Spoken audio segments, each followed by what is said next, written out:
PM Narendra Modi on Sunday said the country's economic policies, coupled with modernization of laws without losing their Indianness, will make us a developed nation in 2047.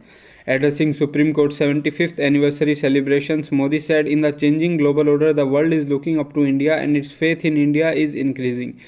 Ease of living, ease of doing business, ease of travel and communication are the priority areas for India. Along with it, ease of justice must make it access available to people in remote areas."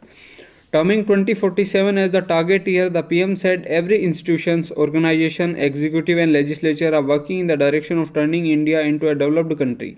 Modi said in achieving the target, Supreme Court must play a constructive role in this regard. Chief Justice D.Y. Chandrachud on Sunday identified four critical issues staring at the justice delivery system: adjournment culture, lengthy arguments, delaying judgments, long court vacations, and creation of space for first generation lawyers and those from marginalized segments of society, and said these needed urgent solutions. Speaking at a function to mark the 75th year of the Supreme Court, the Chief Justice said, "In the near future, we must address the structural issues affecting the judiciary, such as pendency of cases, procedures, and the culture of adjournments. Our effort in our work as judges and administrators must be to ensure dignity to the district judiciary, which is first point of contact for citizens." Nitish Kumar on Sunday took oath as Bihar Chief Minister for a record 9th time and will head the 5th NDA government in the state in a dramatic move which armor-plated his already strong reputation as a ruthless political maverick, but which should, ordinarily speaking, ensure the JDU chief, already the longest-serving CM of the state, remains in office until 25. "I was with them earlier too. We went on different paths, but now we are together and will remain so," the 72-year-old JDU chief said. "I came back to where I was and now there is no question of going anywhere else." Governor Rajendra Vishwanath administered oath to Nitish and 8 ministers. Two of Minister Samrat Chaudhary and Vijay Kumar Sinha from BJP were later designated deputy CMs. BJP and JDU have 3 ministers each, with the 6th going to Hindustani Awam Morcha, which was part of BJP-led opposition, and one of independent MLA aligned with JD.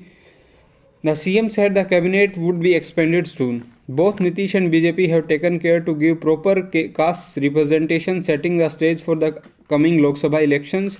However, with the thin strength of NDA in the 243-member assembly at 128 MLAs and a strong opposition with 79 RJD MLAs, 19 of Congress, 12 of CPI and 2 each of CPI and CPM, the coalition is set to force rough weather. It also spells a tough job for whoever replaces Speaker Awadh Bihari Chaudhary, a nominee of RJD, who seems set to lose his job by next week. Given the acrimony that followed Nitish's departure from NDA in 22, with BJP accusing him of betraying the mandate of 20 polls, which they won together, and ruling out renewal of ties, the regime change was rather smooth. BJP worked on its allies like LGP, Chirag Paswan and Upendra Kushwaha, both bitter critics of Nitish, to won their acquaintances in the new arrangements, with its enterprise pointing of both its objective to improve higher returns from Bihar in the Lok Sabha elections, as well as the recognition of the need of supplement its assets such as PM's popularity and Hindutva, with additions of its social base in the caste-riven state. PM Narendra Modi on Sunday said the Ram Rajya was a source of inspiration even for framers of India's constitution. He underscored the unifying force of Ayodhya's Ram temple, saying Ramlala's Pran Pratishtha had bound crores of people and a nation around a common thread. Speaking in his Mann Ki Baat, Modi said, "Ram is everyone's word. Ram is in everyone's heart." During this period, many people of the country sang Ram bhajans, dedicating them at the feet of Sri Ram. On January 22, the entire country lit Ram Jyoti and celebrated Diwali. The country saw the power of togetherness, which is a major basis for our resolve for a developed India.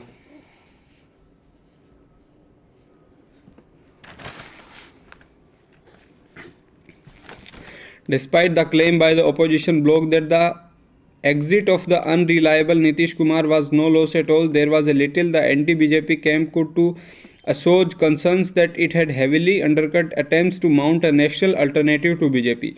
The bloc had seen Bihar, Maharashtra, and West Bengal as places where it could whittle down BJP's 2019 tally, but Nitish crossover is now set to sharpen BJP's advantage. Amid a setback in West Bengal, where Mamata Banerjee has declared that Trinamool will go alone, Congress has expressed hope in Uddhav's Shiv Sena staying on board in Maharashtra, with the possibility of Bahujan Vikas Aghadi joining. AAP will independently contest all 90 assembly seats in Haryana but stick with opposition bloc India in the battle for the Lok Sabha a few months earlier. Delhi CM and the party's national convener Arvind Kejriwal said on Sunday at an event in Jind. Hindu women plaintiffs in Gyanvapi case are set to go to Supreme Court Monday requesting listing of a plea filed last October to open 10 cellars of the Varanasi mosque sealed with artificial walls, making a comprehensive survey by ASI impossible. Their advocate V.S. Jain said these cellars were believed to contain key evidence of a Hindu temple predating the current edify, as revealed in the last week's ASI survey report. The artificial walls do not support the weight of the structure and their removal would not harm the edify, Jain claimed. On Monday, Jain will represent in Supreme Court another plea seeking ASI survey of the sealed wuzu khana.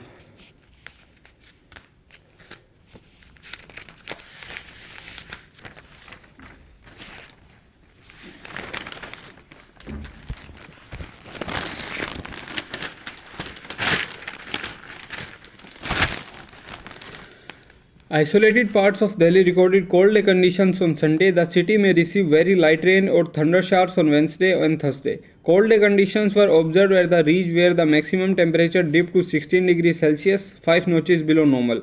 Met officials said the adjoining stations SPS Mayur Vihar also experienced cold day conditions. A cold day is declared when the minimum temperature is below 10 degrees Celsius and the departure of the maximum temperature from normal is 4.5 degree or above, according to the India Meteorological Department. Most parts of the city saw cloudiness under the influence of western disturbance.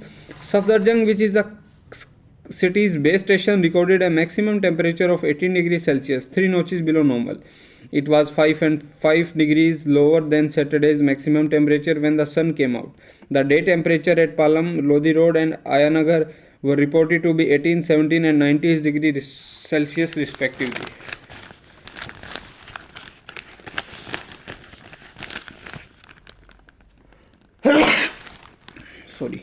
However, the cloudiness caused a slight rise in the night temperature. The minimum temperature on Sunday was recorded at 6 degrees Celsius as against 4 degrees Celsius a day earlier. Kuldeep Srivastava, scientist and head Regional Weather Forecasting Center, said there are fewer chances of cold day conditions from Monday. Since a western disturbance has been impacting the region, it was led to cloudiness. Another western disturbance is expected to impact Jammu and Kashmir from January 30 and the plains from January 31. Since the upcoming western disturbance is predicted to be active, rain is likely in Punjab, Haryana, Delhi and western Uttar Pradesh on Wednesday and Thursday. However, very light rain activity is expected in Delhi, he added. IMD forecast said the minimum temperature is likely to show a marginal rise and may reach 9 degrees Celsius by Wednesday. The Met Department has predicted a minimum temperature of 7 degrees Celsius on Monday. Parts of the city may record shallow to moderate fog during the morning hours. Meanwhile, Delhi's air quality remained in the very poor category with an AQI of 365 on Sunday. The High-Level Committee for Rejuvenation of the Yamuna has asked Delhi Pollution Control Committee to prepare a network plan in consultation with Delhi Jal Board and Delhi Development Authority to connect 83 parks to sewage treatment plants. DDA has earlier informed the HLC that these 83 parks have no source of water except borewells. According to the latest meeting of the HLC, out of 565 million gallons per day of treated STP water is used for horticulture and rejuvenation and water bodies, and 267 mgd is mandatory return flow in the Yamuna. The committee had earlier proposed utilizing 100 mgd for groundwater recharge by the DGB marshy land near the Coronation Pillar, Bhalaswa Lake and Jahangirpuri drain by March this year. However, this is a gap of 73 mgd of unused treated water. Officials said they are preparing a plan to maximize the use of treated STP water in various ways, including artificial lakes, horticulture, parks, golf courses, and party lawns, and explore the possibility of mandatory use in big construction projects in Delhi and after further treatment. During the 8th HLC meeting on January 10, the matter of DDA's 83 parks was taken up. It was decided during the meeting that Geospatial Delhi Limited will work out the distance of each of 83 parks from nearest STP of DJB. DJB will provide a list along with a brief status of survey conducted by DJB for use of treated water by STPs in 83 parks of DDA. Maps prepared by GSDL indicating the locations of STPs and 83 DDA parks along with length of pipe network are required for each park from the nearest STP, according to the presentation of the HLC which was recently shared. Of the 83 parks, 65 are within a 5 km range from STPs, while the remaining are over 5 km away. In the meeting, it was found that STP lines have been laid to connect 19 parks. 9 parks are already covered in matters related to National Green Tribunal, and 4 were covered in the existing proposal at Vasant Kunj. However, laying of pipelines in 16 parks is subjected to permission from NHAI, Railway, and Delhi Metro Rail Corporation. Public Works Department is going to take up greenery maintenance and cleanliness work on Delhi University's roads at the North Campus. A company will be hired for the maintenance of these roads. Damage to plants and any ground cover along the roadside will be fixed, and horticulture waste will be removed from the green areas, among other things. One of the roads is Chhatra Marg, which starts from Vishwavidhyalaya metro station and serves as the main road connecting major sections of the university and the colleges nearby. The road already has fully grown trees on the side, but the shrubs and other plants on the ground under these trees need care, PWD said. Another important road is GTB Marg, which passes through GTB Nagar, a popular hangout for scores of students due to several restaurants, cafes there. Hudson Lane also has a large number of eateries and is congested due to people parking vehicles on the side. Other roads that will be covered are Sudhir Bose Marg, which passes near the famous St. Stephen's College, and Shreya Mishra Marg that links to Chhatra Marg, passes by the Department of Zoology on one side and Vallabh Bhai Patel Chess Institute on the other side. Mishra was a DU student who died due to an accident on the road. Other roads include the Thekedar Surjit Singh Marg. After studies pointed out on roads without any green cover are dusty in 22, the government ordered PWD to identify such stretches and carry out greenery work. While this work was carried out to control dust on roads, as it is a major factor in checking pollution, the maintenance of greenery has been a major challenge for the department. The PWD is supposed to maintain central verges on and roadsides of around 1400 km of roads.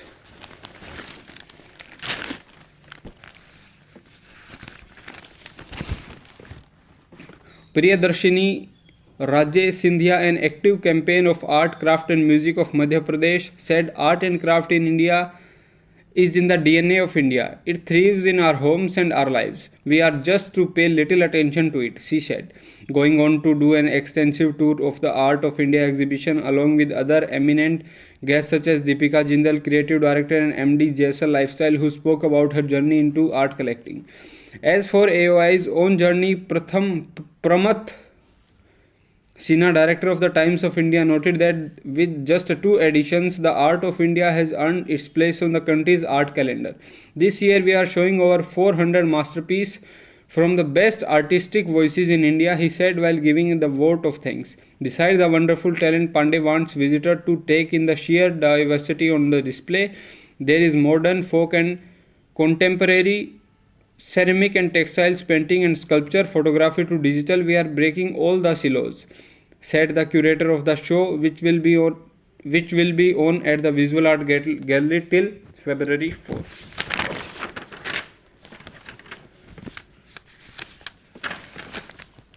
Delhi University and Jawaharlal Nehru University has opposed UGC's draft guidelines for implementation of reservation policy in higher education institutes that suggest de-reserving faculty positions meant for SC, ST and OBC's aspirant if sufficient reserved candidates are unavailable.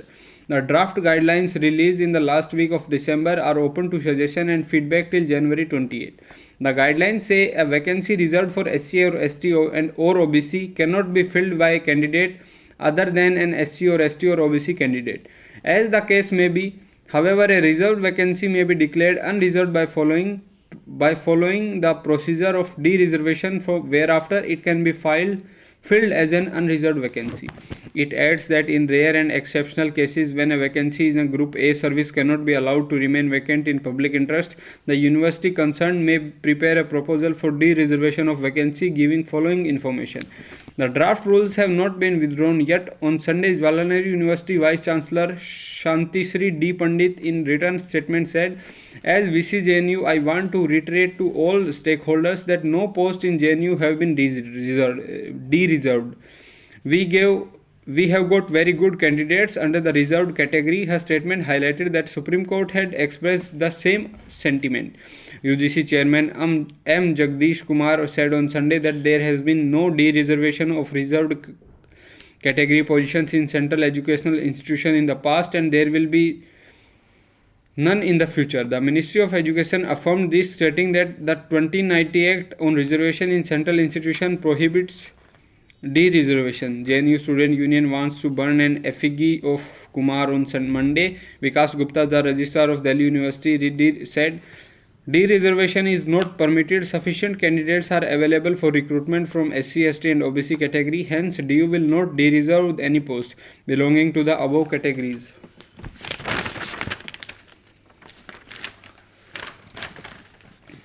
A recent study by 6 scientists has linked exposure to pollution, particularly PM2.5, PM10 and NOx, to spontaneous abortion or miscarriage. The study was published by Springer Air Quality, Atmosphere and Health Journal. It is titled "Exploring the Association Between Air Pollution and Spontaneous Abortion Through Systematic Review and Bibliometric Analysis." The study has consolidated over 45 global studies to arrive at this conclusion.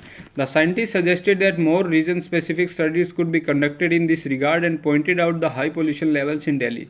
The World Health Organization classifies miscarriage as the expulsion of the fetus weighing less than 50 grams before 22 weeks gestation, with terms like miscarriage, pregnancy loss and non-induced abortion used interchangeably.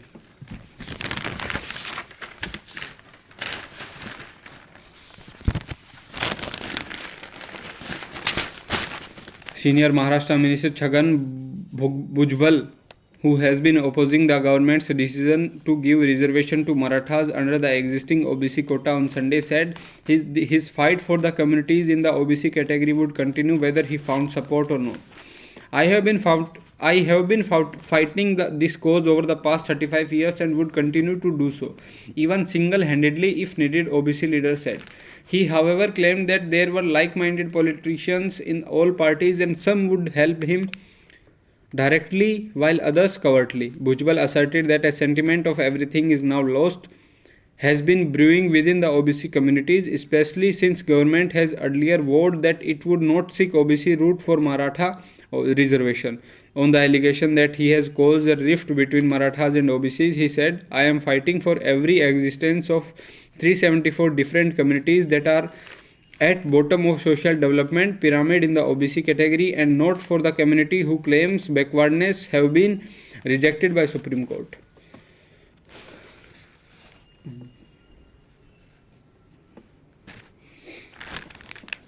The Hindu women plaintiffs in the Gyanvapi case are set to approach the Supreme Court on Monday to request listing of a plea for opening 10 pillars of Varanasi Mosque sealed with artificial walls, impeding their survey by Archaeological Survey of India. The plea was initially filed in October 23. The plaintiffs' advocate Vishnu Shankar Jain contended that these sealers were believed to contain crucial evidence of a Hindu temple predating the current edifice, as revealed in last week's ASI survey report handed to the Hindu side and the mosque custodians on a Varanasi court's order.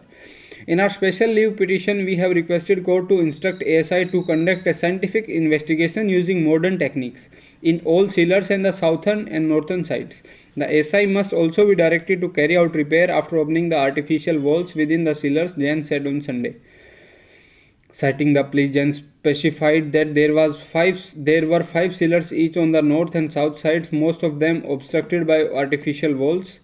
Jain claimed the sealed sealers had evidence and artifacts of a Hindu temple. The report has brought greater clarity to the plaintiff's claims about the sealers closer within the artificial walls. Jain said, adding a map had been submitted with the Supreme Court plea. The ASI report sealer section details the number of sealers where brick walls were discovered. On Monday, Jain will present another plea before Supreme Court. This seeks an ASI survey of the sealed Wuzukhana on the Gyanvapi premises. The tank has been sealed since May 1622 after the Hindu side claimed that a purported shivling was found there during an earlier court mandatory survey.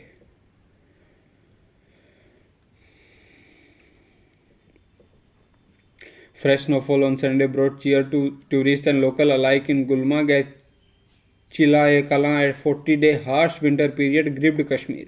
Snow has remained elusive in recent weeks, hitting skilling, tourism and livelihoods. Reeling under a spate of cancellations, hoteliers now hope business will pick up.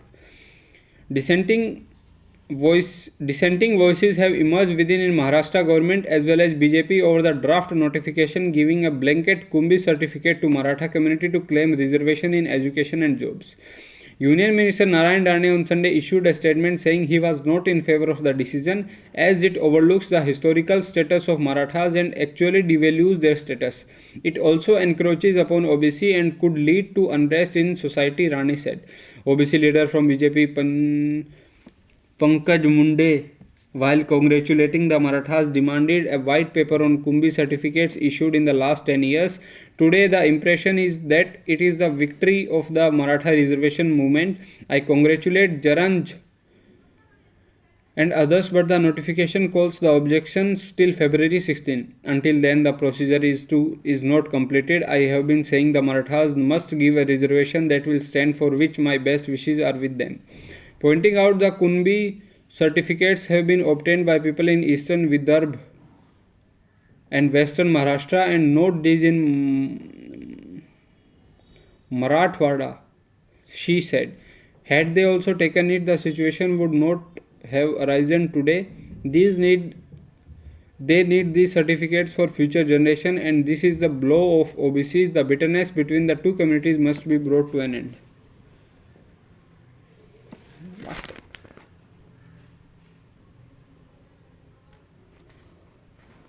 Manoj Jaranj. Bengal was at front of the movement for independence and should now take the lead in ending the politics of hatred, Congress leader Rahul Gandhi said on Sunday as he resumed his Bharat Jodo Nyaya Yatra and on MIFT India allied TMC's turf after a 2-day break.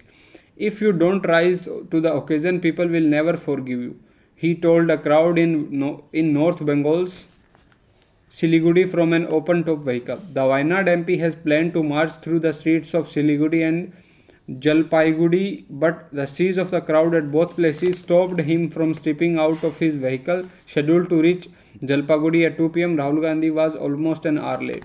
At Jalpaiguri PWD Mode, he paid homage to a statue of Netaji Subhash Chandra Bose before boarding a bus at Begunatri to leave for Siliguri. Rahul told the crowd, hatred and violence are being spread across the country. It will serve no purpose. Instead of spreading hatred, we have to work towards spreading love and justice for our youth. The union government works only for big corporations, not for poor and his youth. No reserved post in central educational institutes can be de-reserved, clarified Union Education Minister Dharmendra Pradhan on Sunday. The Education Ministry too issued a statement that reservation in CEI will continue to be provided for all posts in the direct recruitment category in the teachers' cadre as per the central educational institutions.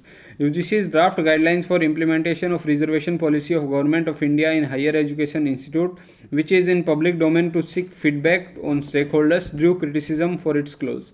A reserved vacancy may be declared unreserved by following procedures of de-reservation. It can be filled as an unreserved vacancy. Emphasizing on the need for representation in Parliament to address pressing issues, former J&K CM and chairman of Democratic Progressive Azad Party Ghulam Nabi Azad on Sunday announced that his party intends to contest all Lok Sabha seats in the Union Territory, reports said.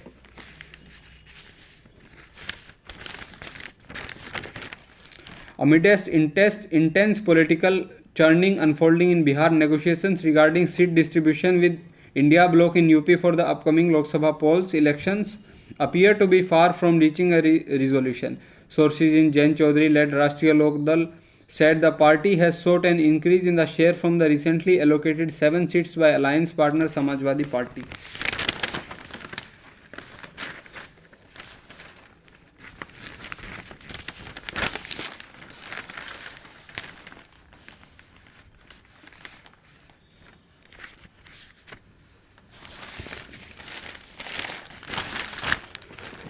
In an unusual scenario, 2 seats of nominated members in Rajya Sabha have remained vacant in the upper house for more than 20 months.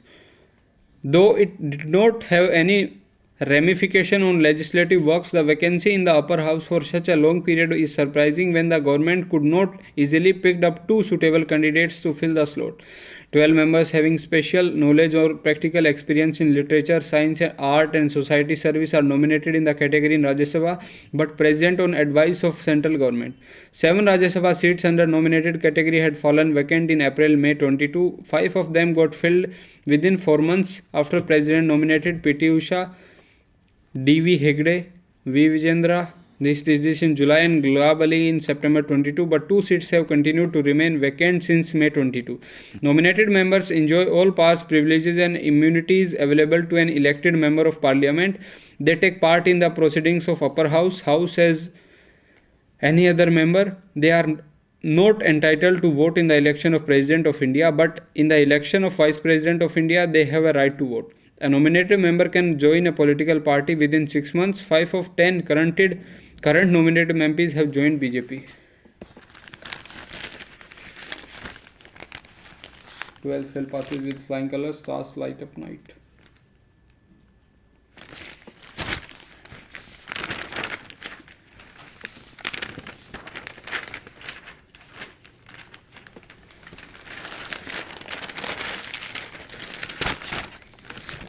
Prime Minister Narendra Modi on Sunday praised the Supreme Court for giving the country's socio-political milieu a new dimension through its decisions upholding the Constitution framers' cherished principles of liberty, equality and justice. On the occasion of Supreme Court's 75th anniversary celebration, Modi said simplification of laws to make the commoners understand them is an important as the courts writing judgments in simple language. He said the government has framed 3 new laws, Bharatiya Nyaya Sanhita, Bharatiya Nagarik Suraksha Sanhita and Bharatiya Saksh Sanhita, which is a judicious mix of Indianness and modernity.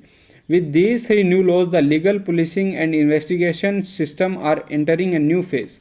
But the transition from more than a century-old colonial laws to the new code should be easy and smooth.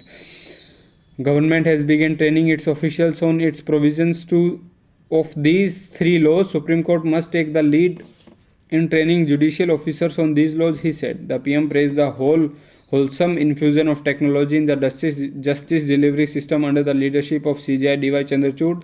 He said government is committed to improve the judicial infrastructure, adding that since 2014 more than 7,000 crore has been disbursed for this purpose. He said government last month approved a budgetary allocation of rupees 7,000 crore for the 3rd phase of e-court mission, which was more than 4 times of that for the 2nd phase.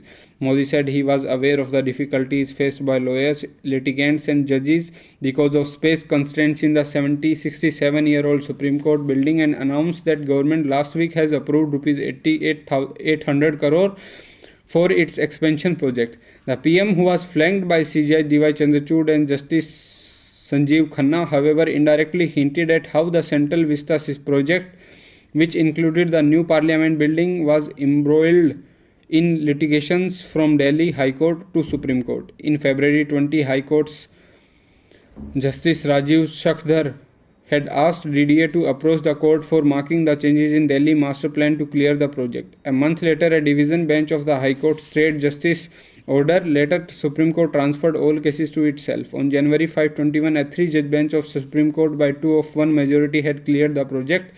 Justice Khanna had dissented. After completing recruitment of 1.5 lakh employees, Indian Railways has started the process of recruiting 5,000 assistant loco pilots even when there are only 3,000 vacancies. Railway Minister Ashwini Vaibhav said the recruitment of personnel will increase with expansion of railway network. During government's recent mega recruitment drive, Railway took the lead in every round of handing over appointment letters. This is the first step. This will be more employment opportunities in technical and non-technical popular categories and also in Group D, Vaishnav said.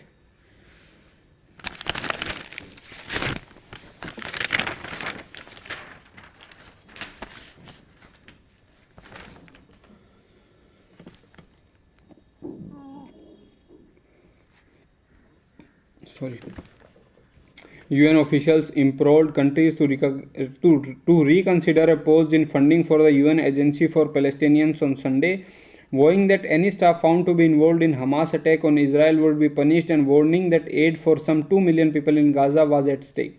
At least 9 nations have paused funding for UN Refugee Agency for Palestinians following allegations by Israel that a dozen of its 13,000 staff in Gaza were involved in the October 7 attack. The US, which is agency's largest donor, cut funding over the weekend, followed by 8 other countries including the UK, Germany and Italy.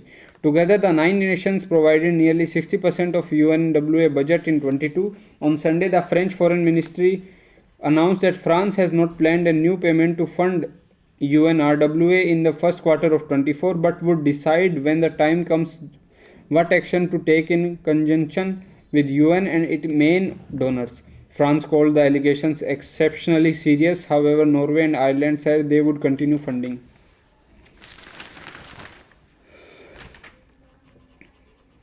An appeals court in Bangladesh has granted bail to Nobel laureate Muhammad Yunus, who has been sentenced to 6 months in prison for violating the country's labor laws, and agreed to hear an appeal against his sentencing. Yunus, who pioneered the use of microcredit to help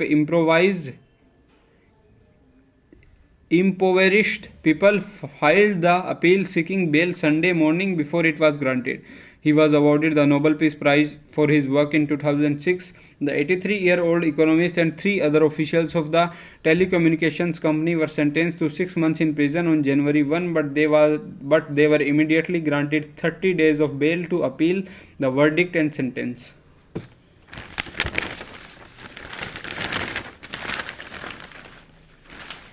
Hartley and Soul.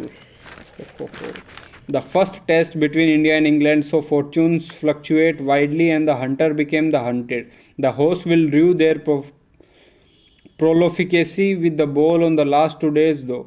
The Sunday crowd that came in anticipation of Indian win was disappointed lot after witnessing the first defeat for host in 6 tests here. That the 28-run defeat came after India rested a first innings lead of 190 runs will be galling, but England have reason to be pleased with their performance, especially because they stole a march over the vastly experienced Indian spin trio and outbowled them by far. A 163 for 5 on the third day, England were in trouble. They turned it around with Ollie Pope's splendid 196. The vice-captain was the fulcrum around which England's last 5 wickets contributed 257 to their 420 in the second stint. It was only the 9th instance of a visiting team scoring 400 plus in the second inning against India. Pope added 112 with Ben Fox, 64 with their overnight partner Rehan Ahmed and 80 with Tom Hartley as England worked themselves into position of strength after starting the day at 316 for 6. The overnight lead of 126 swelled rapidly and became 230 as India's pronounced tendency to defend allowed Pope and his partners to motor along at a fair clip. The England number 3 started the day on 148 and England will look to build on his positive approach going forward in the series. The portents were ominous.